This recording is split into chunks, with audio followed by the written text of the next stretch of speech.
11 channel ని like చేయండి, subscribe చేయండి, గంట సింబల్ ని ప్రెస్ చేయండి. ఒకటే మాటలో చెప్పాలంటే వర్మ మొగాడ్రా బుజ్జి అని చెప్పొచ్చు. ఓన్లీ ఏదో Lakshmi Bharathi is very good friend and ఏదో మెచ్యూర్డ్ లవ్ స్టోరీలో చూపించాను. అంటే RGV is back. RGV as director నాకు చాలా ఇష్టం, కానీ చంద్రబాబు కూడా నాకు చాలా ఇష్టం. మూవీ బాగుందండి. చంద్రబాబు నాయుడు గారి గురించి నెగిటివ్ ఉంది. ఆయన ఎప్పుడు నెగిటివే కదా. ఉందండి మూవీ చాలా బాగుంది. మూవీ వాస్తవాలు చూపించారు కదండి. మరి ఎవరైతే ఎన్టీఆర్ని నిజంగా అభిమానిస్తారో టీడీపీకి అసలు ఓటేయరండి. ఇప్పుడు చంద్రబాబుని చూసి ఎవరు ఓటేయరు. బాగుందండి మూవీ. ఇది ఒక ఓపెన్ బుక్ అన్న. మూవీ మాత్రం చాలా బాగుంది. ఇంకా హీరో మాత్రం ఎన్టీఆర్ఏ. ఇంకా అన్ని సినిమాల్లో హీరో మాత్రం ఎన్టీఆర్ఏ, బట్ ఈ సినిమాలో విలన్ మాత్రం చంద్రబాబు నాయుడు. ఇంకా సైడ్ విలన్ ఏమో రామోజీరావు గారు. ఇది చెప్పాలంటే ఇంకా ఎలక్షన్కి చాలా థ్రెట్ ఉండేది ఈ మూవీ. అండ్ ఆంధ్రాలో ఈ మూవీ రిలీజ్ చేయలేదు, బట్ ఎనీహో పక్క స్టేట్కి వెళ్ళి అయినా చూడాలి ఈ మూవీ. ఈవెన్ ఇంకా దొరకపోతే పైరసీ అయినా చూడాలా. చాలా బాగుంది. ఇంకా లక్ష్మీ పార్వతికి ఇన్ని రోజులకి ఒక న్యాయం జరిగినట్టు ఒక ఓపెన్గా చెప్పారు. ఇంకా బ్యాక్గ్రౌండ్ మీదకి వస్తే చాలా బాగుంది. 5/5. అండ్ ఇంకా ఎవ్రీథింగ్ ఓకే అన్న. మూవీ మాత్రం చూడాలి. Highlight movie, wonderful. ఎన్టీఆర్కి న్యాయం జరిగినట్టు, ఐ మీన్ ఎన్టీఆర్ ఆత్మ వచ్చి మళ్ళీ చెప్పినట్టు ఉంది. వస్తుంది ఈ సినిమాలో అడగాల్సి. సినిమా చాలా బాగుంది. నరేషన్ కొంచెం స్లో, బాగా లెంతీ మూవీ. తలపోటు వస్తుంది, వెన్నుపోటు కాదు తలపోటు కూడా వస్తుంది. వెన్నుపోటు ఉంది, తలపోటు ఉంది, రెండు ఉన్నాయి. ఇది కాకుండా చూసుకుంటే సినిమాలో మాత్రం స్టోరీ చాలా క్లియర్గా చూపించారు. మానవికుడిలో లాగా పాజిటివ్ క్యారెక్టర్స్ అందరినీ పాజిటివ్ చూపించి నదెల్ల భాస్కర్ రావు నెగిటివ్ చూపించారు. దీంట్లో అలా కాకుండా నదెల్ల భాస్కర్ రావు లేరు. చంద్రబాబు నాయుడు ఎంత ఇంపాక్ట్ చేశారు, ఎంత నెగిటివ్గా చూపించేశారు అనేది మాత్రం బాగుందండి. చాలా బాగుంది. అసలు మనం ఎక్స్పెక్ట్ చేయమండి ఇంత మంచిగా. ఇన్ని బయోపిక్స్లోకి వెళ్ళా. Biopic very very interesting and all the facts are out. ఇప్పుడు మేము పర్టికులర్గా we never come to the first show, కానీ మాకు ఎందుకు అనిపించిందంటే ఈ ఫస్ట్ షో కానీ మేము మిస్ అయితే వీ మే నాట్, ఎందుకంటే పిక్చర్ బ్యాన్ అయినా అవ్వచ్చు, ఆ తర్వాత మనకు ఛాన్స్ రాకపోవచ్చు, అదొక కాజ్. ఇంకొకటి ఏంటంటే మధ్యలో ఏదన్నా ఎడిటింగ్ ఉండొచ్చు, సో అలా ఉండే ఆస్కారం ఉంది. కాబట్టి but still those we have, అంటే ఎంత సమయం మాకు లేకపోయినా కూడా we thought we have to watch movie first show. అందులో మేము కూడా ఫ్రంట్లో 5th రోలో మేము కూర్చొని చూడలే. Every time we expect last రో. ఆ లాస్ట్ రో దొరకకపోతే will cancel. But this time the first time we watch from the 5th రో అండ్ సీ. దాన్ని బట్టి మీరు అర్థం చేసుకోండి ఎంత గొప్పగా ఉందో మూవీ ఆఫ్టర్ వాచింగ్. రియల్లీ అంటే మేము 5th రోలో చూసి కూర్చున్నా, no regrets. And hats off to Ram Gopal గారు వర్మ.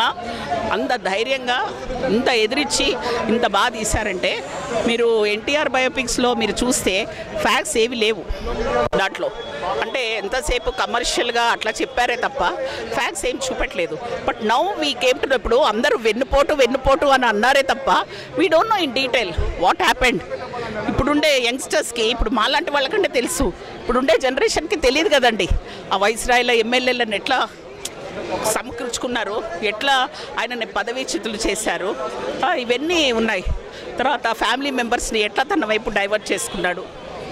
అంతవరకు ఒరిజినల్గా ఫ్యాక్ట్స్కి చాలా అంటే చాలా దగ్గర ఉంది. Really it's very pitiable to Lakshmi Parvathi అని చెప్పొచ్చు. లక్ష్మీ సెంటర్ అండి, ఒక ప్రొడ్యూసర్ విధానం, ఒక మైండ్ ఆఫ్ వ్యూలో, ఒక డైరెక్టర్ పాయింట్ ఆఫ్ వ్యూలో, రియల్ జీవితంలో లక్ష్మీ పార్వతి పాయింట్ ఆఫ్ వ్యూలో సినిమా బాగుంది. అందరి పాయింట్ ఆఫ్ వ్యూలో అయితే బాగాలే. ఎందుకంటే ఓన్లీ లక్ష్మీ పార్వతి మంచితనాన్ని చూపించారు. దాని బదులు లక్ష్మీలో ఎన్టీఆర్ అని పెట్టింటే బాగుండే సినిమా అనిపిస్తుంది. ఎందుకంటే లక్ష్మీ పార్వతి ఒక నెగిటివ్ సైడ్ చూపించలేదు సినిమాలో. ఇప్పుడు ఎట్లా అంటే చంద్రబాబు గారు సీఎం, ఆయన గురించి నెగిటివ్గా చూపిస్తేనే ప్రజలు బాగా, అప్పుడు వెన్నుపోటు అనేది ఉంది కదా సీనియర్ ఎన్టీఆర్ చెప్పింది, ఆ రోజు ఎందుకు ఆ పరిస్థితి చేయాల్సింది చూపించలేదు అనమాట. ఆ రోజు అదే చూపించింటే చాలా బాగుండేది. ఎందుకంటే ఇప్పుడు రామ్ గోపాల్ వర్మ సినిమా చూడని కన్నా ఇంట్లో వాళ్ళ డాడీని, వాళ్ళ మమ్మీని, వాళ్ళ తాతలను అడిగి తెలుసుకుంటే స్టోరీలు నిజంగా తెలుస్తాయి. అంతేగాని వైసీపీ అతను ప్రొడ్యూసర్గా పెట్టి ఇట్లాంటి సినిమాలు చూసి ఓన్లీ చంద్రబాబు నెగిటివ్గా చూపించాలంటే ఇట్లాంటి సినిమాలతో ఆయన ఇంటికి కూడా బిక్కోలేరు. ఆయన వరకు ఎందుకు, ఆయన అభిమాన ఇంటికి కూడా బిక్కోలేరు, చంద్రబాబు అభిమాన ఇంటికి కూడా బిక్కోలేరు వీళ్ళెవరు. ఒకటి వైసీపీ కుమ్మక్కై రామ్ గోపాల్ వర్మతో లక్ష్మీ పార్వతి వైసీపీలో ఇప్పుడు పోయింది కదా, ఆమె రాసుకున్న బుక్ ఆధారంగా తీసిన సినిమా ఇది. ఈ సినిమా వల్ల ఒక ఇంటికి కూడా వీకలేరు, ఒక ఓటు కూడా పక్క ఆయన పడేటివి. ఎవడైనా డెవలప్మెంట్ చూసి ఓట్లేస్తారు కానీ ఇట్లాంటి సినిమాలు చూసి ఓట్లేస్తారా? అప్పుడు జనాలు అడగండి, అప్పుడు తాతలు ముత్తాతలు వాళ్ళని అడగని చెప్తారు స్టోరీ అంటే ఏందో. లక్ష్మీస్ లవ్ ఎన్టీఆర్ని పెట్టింటే బాగుండేది సినిమాలో. లక్ష్మి మంచిదనం తప్ప ఏమీ లేదు సినిమాలో. లక్ష్మి పాయింట్ ఆఫ్ వ్యూలో ఎవరు విలన్స్, చంద్రబాబు, అది చూపించినాడు సినిమాలో.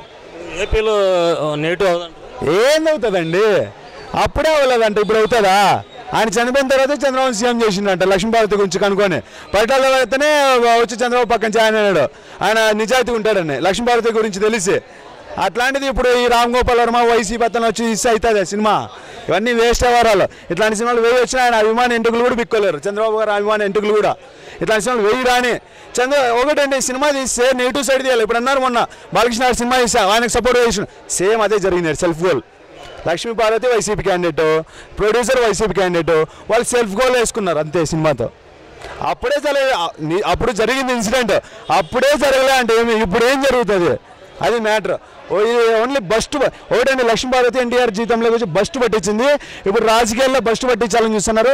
ప్రజలంతా మూర్ఖులు కాదు, రామ్ గోపాల్ మూర్ఖుడు అని అందరూ తెలుస్తుంది ఈ సినిమాతో. సినిమా అయితే బాగుంది, ప్రొడ్యూసర్ విధంగా పాయింట్ ఆఫ్ వ్యూలో, ఆయన డైరెక్టర్ ఏమైతే చెప్పాలనుకున్నా ఆ పాయింట్ ఆఫ్ వ్యూలో బాగుంది సినిమా. నిజాన్నిగా చూపించలేకపోయాడని బాధ. నిజాన్ని మంచిదనాన్ని చూపించాడు, నెగిటివ్దనాన్ని చూపించలేడు లక్ష్మీ పార్వతిలో అనా. స్లో అంటే సినిమా ఆయన ఆఫీసర్ సినిమాతో పోల్చుకుంటే 1000 రెట్లు బెటరు. ఎందుకంటే ఒక హైప్, ఇంతమంది జనాలు ఆర్జీవీ సినిమాకి వస్తున్నారంటే నవ్వు వస్తుంది ఫస్ట్. ఎందుకంటే ఇప్పుడు ఎన్నికలు కాబట్టి వచ్చినారు ఈ సినిమాకి, లేకపోతే రారు ఆయన సినిమాకి. అది ఓన్లీ పాయింట్ ఆఫ్ వ్యూ తీసుకొని చేశారు. వాళ్ళ పాయింట్ ఆఫ్ వ్యూలో కరెక్ట్ అన్న. అప్పుడే జరిగినప్పుడే ఏం కాలే అంట, నిజాలు అందరికీ తెలుసు. అబద్ధాలు ఆమె ఓన్లీ మంచి, అదే చెప్తున్నా టైటిల్. ఒకటండి, లక్ష్మీ లవ్స్ ఎన్టీఆర్ని పెట్టింది బాగుండే సినిమా. ఆర్జీవీ మార్క్ అయితే చూపించినాడు. ఎందుకంటే ఓన్లీ అప్పుడు వాళ్ళని నెగిటివ్ చేయలేదు కాబట్టి చేసినట్టు చూపించినాడు నీట్గా, ఎవ్రీథింగ్ క్లియర్గా. ఎందుకంటే యూత్కి తెలియదు అంటున్నారు. యూత్ లేకపోతే ఇంట్లో వాళ్ళు అడగండి, బతికే ఉంటాం కదా అప్పుడు. వాళ్ళ తండ్రులు ఎవరు వైసీపీ వాళ్ళు అడగమని చెప్పండి. లక్ష్మీ పార్వతి అంటే ఏంటి, ఏం చెప్పిస్తారు. లక్ష్మీ పార్వతి మంచిదనం ఒక విషయం అండి. ఇప్పుడు మా అమ్మ వేరే వాళ్ళు ఉంటారు, ఆడోళ్ళు ఎమ్మెల్యే వచ్చి నన్ను పెళ్లి చేసుకోంటే ఆ మగుడిని నీడ్స్ పెట్టి చేసుకుంటే మంచిది. అది సింగిల్ ఎగ్జాంపుల్. ఆయన జీవితంలోకి వచ్చి భ్రష్టు పట్టించింది, రాజకీయాల్లోకి వచ్చి భ్రష్టు పట్టించాలని చూసింది ఎన్టీఆర్ టీడీపీ పెట్టి, కానీ భ్రష్టు పట్టించలేకపోయింది. ఒక పట్టాల్లో కూడా అప్పుడు లక్ష్మీపార్వతి పక్కన కూర్చొని చేసిన తను, ఆమె గురించి తెలిసిన తర్వాత టీడీపీ చంద్రబాబు పక్కన వచ్చి చేరాడు. అది చిన్న ఎగ్జాంపుల్ అనమాట. లక్ష్మీస్ ఎన్టీఆర్ మూవీ గురించి చెప్పాలంటే దానిలో అయితే ఏమీ లేదండి. మూవీ మొత్తం మీద కేవలం చంద్రబాబు నాయుడు విలన్గా చూపించడం తప్పితే అంతమంది ఇంకేం చూపించలేదు. ఓన్లీ ఎన్టీఆర్ రామారావు లక్ష్మీపార్వతి వచ్చిన ప్రేమ, ఆ ఇద్దరు ప్రేమ గురించి తప్పితే ఇంకేం మూవీలో చెప్పుకోవాల్సిన ఏం లేదు. చంద్రబాబు నాయుడు గురించి నెగిటివ్ ఎక్కువ ఉందా? ఇక చంద్రబాబు నాయుడు గురించి చెప్పాలంటే అండి, మూవీ తీసింది ఏమన్నా వైఎస్ఆర్ మూవీ తీసిన వాళ్ళు. సో ఇంకా అందుకని మొత్తం చంద్రబాబు నాయుడికి టీవీకి యాంటీగా చూపించారు. అంతేగాని దీనివల్ల ఎన్నికల ప్రభావం మీద మూవీ అనుకోవడం అది కరెక్ట్ కాదు. ఎన్నికల ప్రభావం అనేది ఈ మూవీతో పోల్చుకుంటే పెద్ద ఎన్నికల ప్రభావం ఉండకపోవచ్చు. R11 ఛానల్ని లైక్ చేయండి, సబ్స్క్రైబ్ చేయండి, గంట సింబల్ని ప్రెస్ చేయండి.